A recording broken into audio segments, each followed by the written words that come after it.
dengan riwayat ini ya, itu yang menyebabkan kenapa Abu Hurairah sujud radhiyallahu anhu itu ya.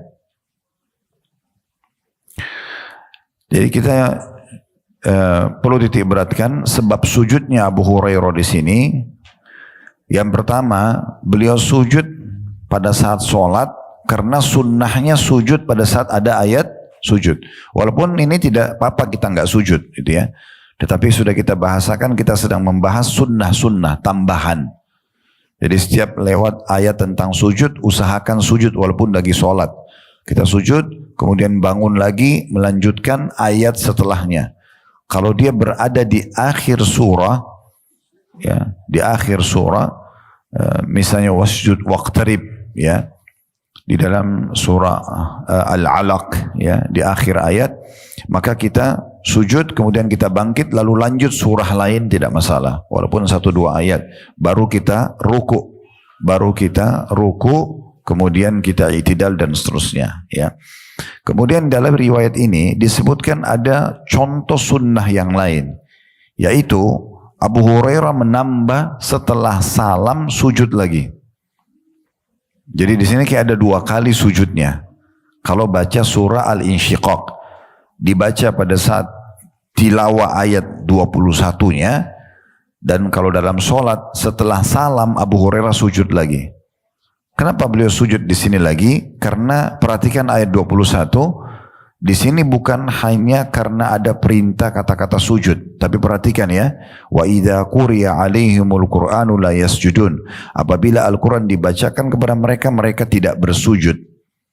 Jadi di sini seperti makna ayatnya sedang disinggung oleh Allah Subhanahu wa taala. Orang-orang kafir itu mereka kalau mendengar ayat Al-Qur'an pun mereka tidak mau tunduk. Makanya Abu Hurairah melakukan sujud lagi selepas salam. Nah, karena ada contoh dari beliau, maka berarti dia masuk dalam sunnah. Dan kalau kita lihat riwayat yang sedang kita bahas, ditanya oleh Abu Rafi, sujud apa yang Anda lakukan ini? Kok setelah salam sujud? Maka Abu Hurairah menjelaskan, ya, aku bersujud setelah baca surah tersebut ketika menjadi makmum di belakang Rasulullah SAW, maka aku akan selalu mengamalkannya sampai meninggal dunia. Nah, ini salah satu alasan yang sebabnya kenapa dikerjakan oleh, ya, Abu Hurairah. Ya. Bisa juga maknanya yang dimaksud dengan riwayat ini adalah sujud dalam sholat. Sujud dalam sholat, ya. Artinya sementara mengimami sholat, Abu Hurairah pas tiba di ayat 21 beliau sujud. Dan kemungkinan besar Abu Rafi tidak faham masalah itu atau belum faham. Kalau ada ayat sujud, disunnahkan sujud. Makanya setelah salam dia tanya, tadi Anda dalam sholat itu sujud apa? Maka Abu Hurairah lalu menjelaskan, saya pernah sholat menjadi makmum di belakang Nabi, dan ini dilakukan sujud, makanya saya sujud, dan saya akan terus menjaga itu sampai saya wafat. Gitu kan? Dan Allahu a'lam makna kedua jauh lebih tepat. Ya, artinya memang bacaan ini dikerjakan atau sujud ini dikerjakan dalam sholatnya Abu Hurairah yang biasa dikenal dengan sujud tilawah. Baik, kita ambil pelajaran daripada hadis ini. Yang pertama, kedudukan Abu Rafi' radhiyallahu anhu atau rahimahullah, ya, di mana beliau yang menceritakan kronologis daripada sholatnya di belakang Abu Hurairah, dan tepatnya di waktu sholat isya, dan Abu Hurairah mencontohkan pada saat membaca surah Al-Insyiqaq, tepatnya di ayat 21, beliau sujud dalam sholatnya. Pelajaran yang kedua, ya, kedudukan Abu Hurairah radhiyallahu anhu, di mana sahabat yang mulia ini bernama Abdurrahman ibn Sakhr.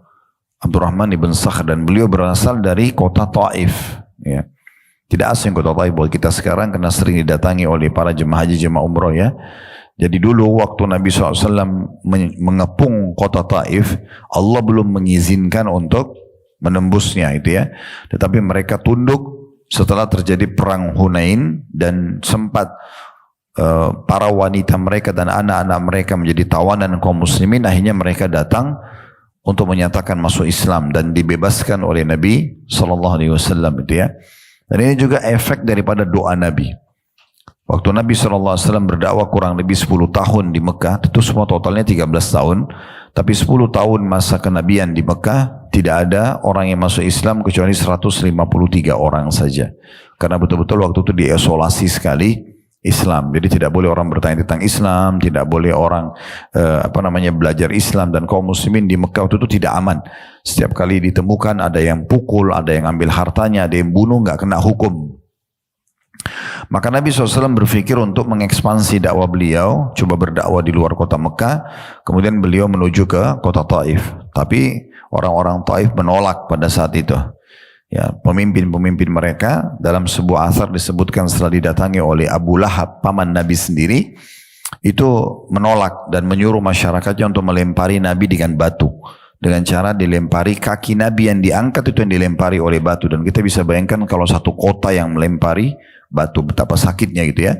Kakinya beliau SAW berdarah-darah, beliau keringatan, dakwahnya ditolak. Setelah keluar dari kota Taif, pintu gerbangnya ditutup, seakan-akan beliau terusir gitu ya. Beliau duduk di bawah sebuah pohon. Sebagian ahli sejarah mengatakan di kota Taif masih ada bekas tempat pohon atau kebun yang Nabi duduk, gitu ya. Intinya Nabi SAW duduk di situ, kemudian beliau berkata, "Ya Allah, kemanakah engkau akan arahkan masa depanku, kepada musuh yang akan membinasakanku, atau masa depan yang belum jelas? Aku tidak tahu ini diterima atau tidak dakwah ini. Tetapi kalau engkau tidak murka ya Allah, engkau tidak menilaiku salah dengan perjuanganku ini, aku akan terus berdakwah. Aku akan lanjutkan estafet ini." Maka di saat itu dalam sebuah riwayat yang sahih, Jibril datang diutus oleh Allah Subhanahu wa taala dan berkata, "Wahai Muhammad, Allah telah mendengarkan doamu," gitu kan? "Maka sekarang bersamaku malaikat yang mengurus gunung-gunung. Semua gunung di muka bumi malaikat ini yang urus. Tinggal kamu perintahkan saja. Tinggal kamu perintahkan agar gunung-gunung Taif dan gunung-gunung Mekah disatukan sehingga binasa dua kota ini. Dan dakwamu akan tetap menyebar. Atau kamu bersabar ya, dengan penolakan-penolakan mereka, dengan gangguan mereka, toh juga dakwamu akan menyebar." Karena Nabi SAW disebutkan dalam Al-Quran sifatnya adalah Raufur Rahim, dia sangat penyayang sallallahu alaihi wasallam, sangat perhatian, mendahulukan, memaafkan daripada dia pun harus menghukum. Maka Nabi SAW mengatakan, "Kalau gitu aku bersabar. Dan aku berharap nanti dari keturunan mereka, maksudnya Mekah sama Taif ini, keluar orang-orang yang beriman kepada Allah." Dan ternyata doa Nabi diijabah oleh Allah. Keluarlah dari Abu Jahal yang dikenal dengan Fir'aunnya umat ini, Ikrimah, namanya Ikrimah. Sahabat ini dulu suka sekali memerangi kaum muslimin bersama ayahnya. Suka sekali menyerang kaum muslimin bersama ayahnya. Tapi setelah pembebasan kota Mekah, dia masuk Islam. Dan akhirnya mati syahid di perang Yarmuk. Dari dari Umayyah bin Khalaf, majikannya Bilal yang banyak menyiksa kaum muslimin, termasuk yang meletakkan batu panas di dada Bilal di Mekah. Itu lahir Safwan yang juga masuk Islam pembebasan kota Mekah dan menjadi pejuang kaum muslimin. Kita tahu juga Wahsy, orang yang membunuh Hamzah di Mekah, di Uhud, itu juga masuk Islam pembebasan kota Mekah. Kita tahu dari Al-As bin Wa'il, orang yang sangat benci dengan Nabi SAW dan Islam, itu lahir Amr bin As yang menjadi sahabat Nabi dan termasuk ciri kecerdasan Islam. Kalau disebutkan orang-orang cerdasnya kaum muslimin, pasti nama Amr bin As tidak luput dari itu.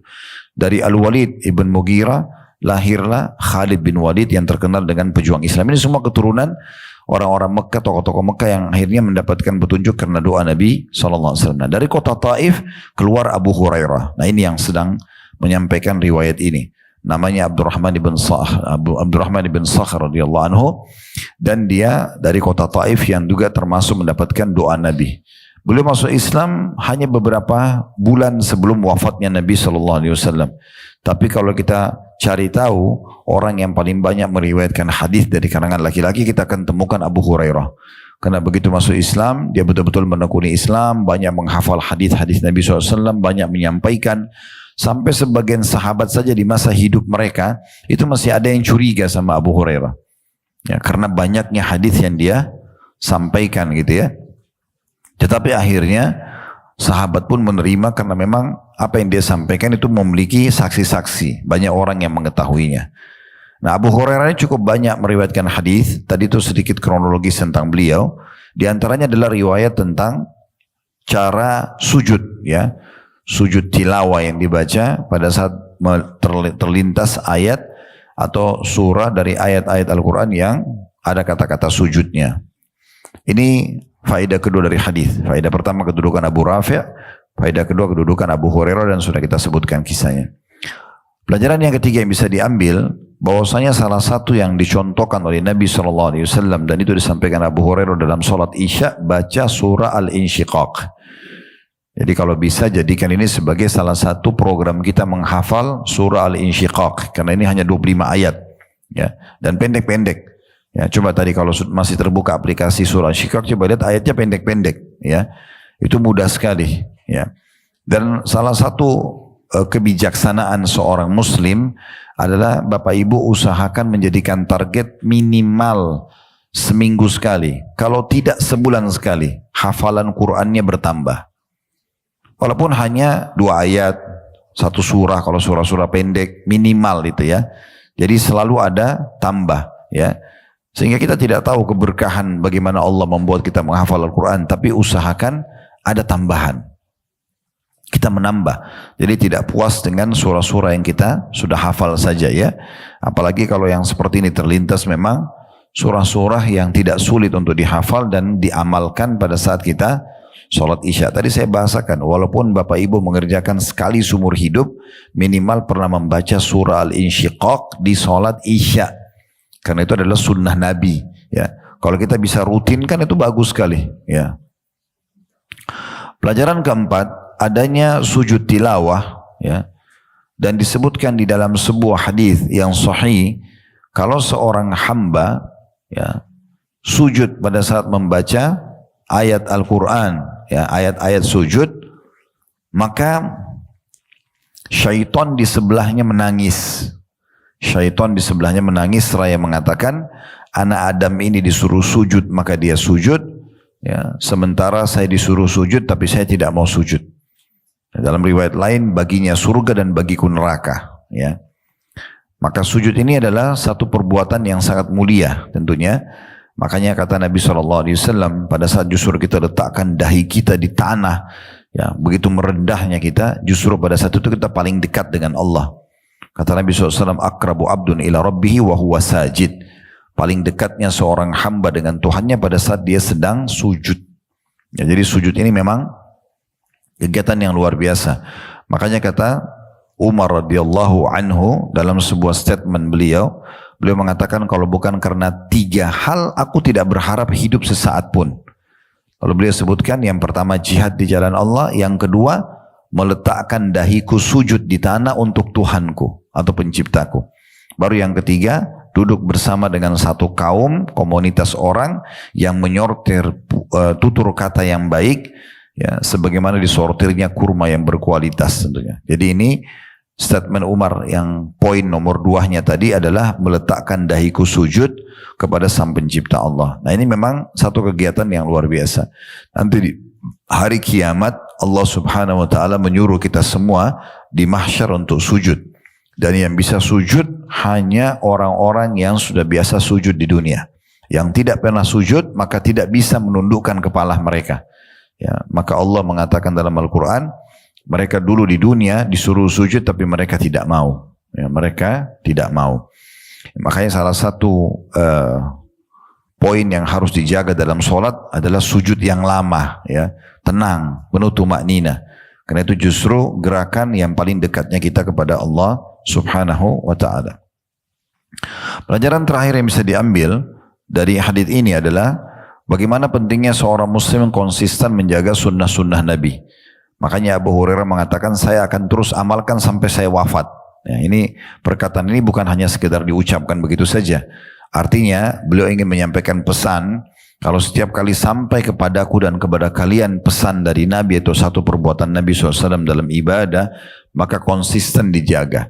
Sibuk dengan mengerjakan ibadah-ibadah tersebut. Karena orang kalau meninggal di atas sunnah, maka kebahagiaan sudah ada di tangannya. Makanya kata Imam Ahmad rahimahullah, kalau engkau meninggal di atas sunnah maka meninggallah.